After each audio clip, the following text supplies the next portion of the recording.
السلام علیکم ورحمۃ اللہ۔ قاری سعید احمد فریدی یوٹیوب چینل میں خوش آمدید۔ جب اللہ کسی عورت سے راضی ہوتا ہے تو اس کے جسم میں یہ 8 نشانیاں ظاہر ہوتی ہیں۔ 8 ایسی نشانیاں جس عورت میں ظاہر ہوں وہ خوش ہو جائے کہ اس کا رب، اس کا خدا اس سے راضی ہو گیا سمجھو۔ بسم اللہ الرحمن الرحیم۔ اللہ راضی ہوتا ہے تو 8 نشانیاں ظاہر ہوتی ہیں۔ اللہ کی اپنے بندے سے محبت کی نشانیاں۔ اگر کسی میں ایک نشانی بھی ظاہر ہو جائے تو سمجھ لینا کہ اللہ اس سے محبت کرتا ہے۔ ساتھ ہی آپ کو بتائیں گے کہ حضرت علی رضی اللہ تعالیٰ عنہ نے فرمایا کہ عورت کو گالی دینا کیسا ہے اور اس کے ساتھ مار پٹائی کرنا کیسا ہے، اس سے گھر میں کیا کیا ہوتا ہے۔ ناظرین، سب سے پہلی نشانی، اللہ پاک جس کو دین کی سمجھ عطا فرماتا ہے، دین سے جوڑ دیتا ہے تو اسے اپنا محبوب بنا لیتا ہے۔ حضرت عبداللہ ابن مسعود رضی اللہ تعالیٰ عنہ سے مروی ہے کہ رسول اللہ صلی اللہ علیہ وسلم نے فرمایا کہ اللہ پاک تمہارے درمیان اخلاق بھی تقسیم کرتے ہیں جس طرح رزق تقسیم کرتا ہے۔ اللہ پاک دنیا اس کو بھی دیتا ہے جو اللہ پاک کا پیارا ہو یا نہ ہو، لیکن اللہ پاک دین کی سمجھ صرف اسے دیتا ہے جو اللہ پاک کا محبوب ہوتا ہے۔ عبادت کی محبت، قرآن کی محبت، اللہ پاک کی محبت، اللہ کے ذکر سے محبت، رسول اللہ صلی اللہ علیہ وسلم پر درود و سلام بھیجنے کا شوق اور تڑپ، یہ وہ چیزیں ہیں جو اس بات کی نشانی ہیں کہ اللہ تعالیٰ نے اسے بہت پیارا بنا لیا ہے۔ دوسری نشانی، رسول اللہ صلی اللہ علیہ وسلم نے فرمایا اللہ جسے اپنا بناتا ہے تو پھر اس پر تھوڑی سی آزمائش بھی ڈالتا ہے، یعنی اللہ پاک یہ دیکھنا چاہتا ہے کہ یہ بندہ میرے فیصلے پر راضی ہوتا بھی ہے یا نہیں۔ جو راضی ہو جائے اللہ پاک اسے دنیا میں بھی راضی کرتا ہے اور آخرت میں بھی اسے راضی کرے گا۔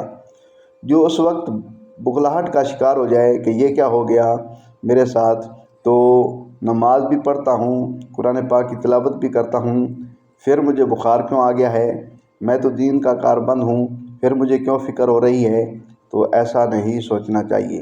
حضرت بلال حبشی رضی اللہ تعالیٰ عنہ سے کسی نے پوچھا آپ بڑی توحید کی باتیں کرتے ہیں تو آپ کتنی بری طرح مار کیوں پڑی ہے، تو آپ رضی اللہ تعالیٰ نے فرمایا کہ تم بھی تو بازار جا کر برتن خریدنے سے پہلے اسے بجا کر دیکھتے ہو کہ مٹی صحیح طرح سے لگی ہے یا نہیں۔ بس اللہ نے بھی مجھے آزمایا تھا۔ اس کے بعد یہی وہ غلام تھا جس کا رنگ بھی کالا تھا، موٹے موٹے ہونٹ تھے، جس کے بارے میں اللہ تعالیٰ کے پیارے رسول صلی اللہ علیہ وسلم فرماتے ہیں کہ جب میں جنت میں جا رہا تھا، جب مجھے معراج کرائی گئی تو آگے آگے کسی کے چلنے کی آہٹ سنائی دی۔ میں نے حضرت جبرائیل علیہ السلام سے پوچھا کہ یہ کون ہے؟ جواب ملا یہ بلال حبشی ہیں جو آپ کے آگے آگے چل رہے ہیں۔ حضور پاک صلی اللہ علیہ وسلم جب واپس آ گئے تو حضرت بلال رضی اللہ تعالیٰ سے پوچھا کہ تم کون سا عمل کرتے ہو اے بلال؟ بلال حبشی رضی اللہ تعالیٰ نے فرمایا کہ آپ ہی نے تو فرمایا تھا کہ ہر وقت باوضو رہنا، تو میں ہر وقت وضو کی حالت میں رہتا ہوں، اور جب بھی میں بے وضو ہوتا ہوں تو اسی وقت نیا وضو کر لیتا ہوں، اور جب وضو کرتا ہوں تو تب 2 رکعت نماز بھی پڑھ لیتا ہوں۔ چلتے زمین پر ہیں اور قدموں کی آہٹ جنت میں سنائی دیتی ہے۔ تو آزمائش اللہ پاک کی محبت کی دوسری نشانی ہے۔ اسی لیے اگر کوئی فکر یا پریشانی میں ہو، اس کا یہ مطلب نہیں ہوتا کہ پتہ نہیں کہ مجھے کیا ہو گیا ہے، اللہ پاک اپنے پیاروں کو ہی آزماتا ہے۔ تیسری نشانی تو بہت ہی زیادہ خوبصورت نشانی ہے، جس سے پتہ چل سکتا ہے کہ اللہ پاک کس سے راضی ہے اور ہم سے محبت کرتا ہے یا نہیں۔ اللہ پاک جب کسی بندے سے محبت کرتا ہے تو اس کی طرف خوبصورت بدلاؤ لاتا ہے۔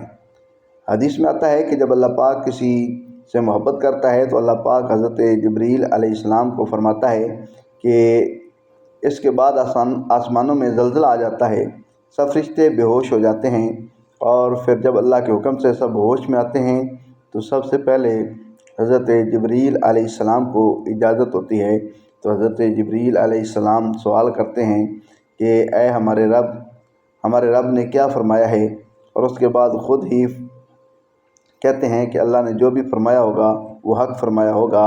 پھر اللہ فرماتا ہے جبرائیل میں نے آج اس بندے کو اپنا محبوب بنا لیا، تم بھی اسے اپنا محبوب بناؤ۔ حضرت جبرائیل علیہ السلام بھی اس بندے سے محبت کرنے لگتے ہیں۔ پھر حضرت جبرائیل علیہ السلام کو حکم ہوتا ہے کہ آسمان کے تمام فرشتوں کو خبر دے دو یہ اللہ کا پیارا بن گیا ہے۔ حضرت جبریل علیہ السلام آسمان کے تمام فرشتے اور تمام نورانی مخلوقات بھی اس سے محبت کریں۔ ساتوں آسمان کے خربوں فرشتے اس سے محبت کرنے لگتے ہیں۔ پھر ایک فرشتہ آسمان سے دنیا میں آتا ہے اور اعلان کرتا ہے کہ اے لوگو، فلاں شخص اللہ کا محبوب ہے۔ حضرت جبریل علیہ السلام اور تمام آسمانوں کی نوری مخلوقات اس سے محبت کرتی ہے، تم بھی اس سے محبت کرو۔ اور پھر دنیا والوں کے دلوں میں اللہ پاک اس بندے کی محبت ڈالتا ہے۔ تو اس لیے دنیا میں 2 کام ضرور کرو جس کو کرنے سے اللہ ہم سے راضی ہو جائے، ہمیں اپنا محبوب بنا لے، انشاءاللہ دنیا اور آخرت میں کامیاب ہو جاؤ گے۔ حضرت عبداللہ ابن عباس رضی اللہ تعالیٰ عنہ فرماتے ہیں کہ جب نیکیاں قبول ہو جاتی ہیں تو انسان کے جسم میں یہ 5 نشانیاں ظاہر ہوتی ہیں۔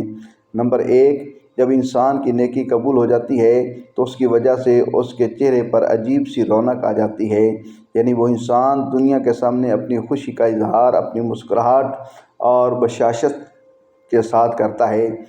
وہ ہر ایک وقت خوش رہتا ہے، بلکہ یوں لگتا ہے کہ اس دنیا میں اس سے بڑا سکون اور وقار والا کوئی نہیں ہے۔ لگتا ہے اسے دنیا کا کوئی غم ہی نہ ہو۔ یہ خوشی ہر ایک کو نصیب نہیں ہوتی۔ نمبر 2، اس کا دل روشن ہو جاتا ہے، یعنی وہ ہر وقت اللہ کے وعدوں پر امید رکھتا ہے۔ اس کے پاس کچھ ہو یا نہ ہو، لیکن اس کے دل میں اتنی خوشی ہوتی ہے کہ اس کو کوئی پرواہ ہی نہیں ہوتی۔ اور یہ یاد رکھنا کہ امیر انسان مال سے نہیں بنتا، بلکہ امیر ہمیشہ دل سے بنتا ہے۔ حضرت علی رضی اللہ تعالیٰ فرماتے ہیں، دولت مٹی کی طرح ہے اور مٹی کو پیر کے نیچے رکھنا چاہیے۔ اگر سر پر چڑھاؤ گے تو وہ قبر بن جائے گا، اور قبر زندہ لوگوں کی نہیں ہوتی۔ نمبر 3، جب کسی کی نیکیاں قبول ہو جاتی ہیں تو اس کے جسم میں نیکی کی طاقت آ جاتی ہے اور شیطان اسے گمراہ نہیں کر سکتا۔ شیطان سے بچنے کی قوت اللہ اس کے جسم میں پیدا کر دیتا ہے۔ نمبر 4، وہ اپنے مال و دولت میں فراوانی پیدا کرتا ہے، یعنی اللہ اس کے رزق میں برکت پیدا کرتا ہے۔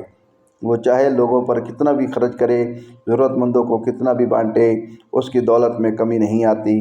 حضرت علی رضی اللہ تعالیٰ فرماتے ہیں، نصیب کا رزق انسان کو ایسے تلاش کرتا ہے جیسے مرنے والے کو اس کی موت۔ نمبر 5، لوگوں کے دلوں میں اللہ اس کی محبت پیدا کر دیتا ہے، یعنی جب اللہ اپنے بندے سے خوش ہوتا ہے تو اس وقت اس کی محبت لوگوں کے دلوں میں پیدا کر دیتا ہے۔ ناظرین، اب ہم آپ کو بتاتے ہیں کہ عورت کی ذمہ داری کیا ہے۔ حضرت علی رضی اللہ تعالیٰ نے فرمایا کہ عورت کی سب سے بڑی ذمہ داری کیا ہے۔ حضرت علی رضی اللہ تعالیٰ عنہ کی خدمت میں ایک شخص آیا اور دستے ادب کو جوڑ کر عرض کرنے لگا، یا علی، میری بیوی میرے گھر کا کام صحیح نہیں کرتی، نہ میرے کپڑوں کی دیکھ بھال کرتی ہے، نہ گھر کی صفائی ٹھیک طرح سے کرتی ہے، تو کیا میرا ڈانٹنا، غصہ کرنا صحیح ہے؟ بس یہ کہنا تھا کہ حضرت علی رضی اللہ تعالیٰ عنہ نے فرمایا کہ اے شخص، کس نے کہا ہے کہ تمہاری بیوی پر تمہارے گھر کا کام واجب ہے؟ یاد رکھنا، اسلام نے عورت کی عزت کو جتنا بلند کیا ہے اتنا کسی مذہب نے نہیں کیا۔ میں نے اللہ کے رسول صلی اللہ تعالیٰ علیہ وسلم سے سنا کہ عورت کی سب سے بڑی ذمہ داری یہ ہے کہ وہ اولاد کی اچھی پرورش کرے اور وہ اپنی اولاد کا خیال کرے۔ لیکن اگر اپنی اولاد کی پرورش کرنے کی اجرت شوہر سے مانگنا چاہے تو وہ بھی مانگ سکتی ہے، اور تم گھر کے کام کی بات کر رہے ہو۔ خوشی سے گھر کا کام عورت کرتی ہے، گھر کو سنبھالتی ہے، تو یہ اس کی عظمت ہے، یہ اس کا بڑا پن ہے۔ اس کا شکریہ ادا کیا کرو، اس کا احترام کیا کرو۔ میں نے اللہ کے رسول صلی اللہ علیہ وسلم سے سنا کہ جس وقت عورت اپنے گھر کا کام کرتی ہے اس وقت اللہ اپنے فرشتوں کو زمین پر بھیجتا ہے اور کہتا ہے کہ جب تک یہ عورت گھر کا کام کرتی رہے اس کے لیے عبادت لکھتے رہو، اور وہ پورا وقت جو عورت گھر کے کام میں لگاتی ہے وہ اس کی عبادت میں شامل ہو جاتا ہے۔ یہ عورت کی عظمت ہے کہ وہ تمہارے گھر کو جنت بناتی ہے، تمہارے بچوں کو عظیم انسان بناتی ہے۔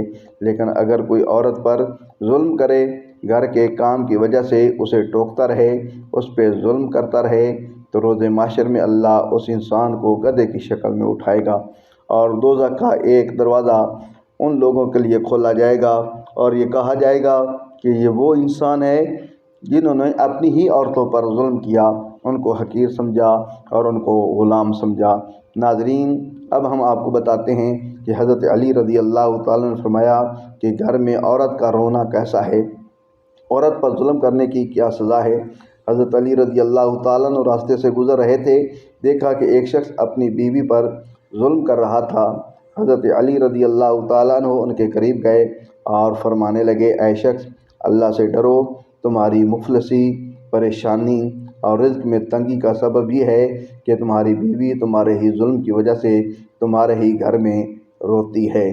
میں نے رسول اللہ صلی اللہ علیہ وسلم سے سنا کہ جس گھر میں عورتیں روتی ہیں اس گھر میں رزق کے فرشتے نہیں آتے، اور یوں اس گھر میں رہنے والے مردوں کے رزق کی راہیں تنگ ہونے لگتی ہیں، اور یوں وہ پریشانی اور مفلسی میں گرفتار ہو جاتے ہیں۔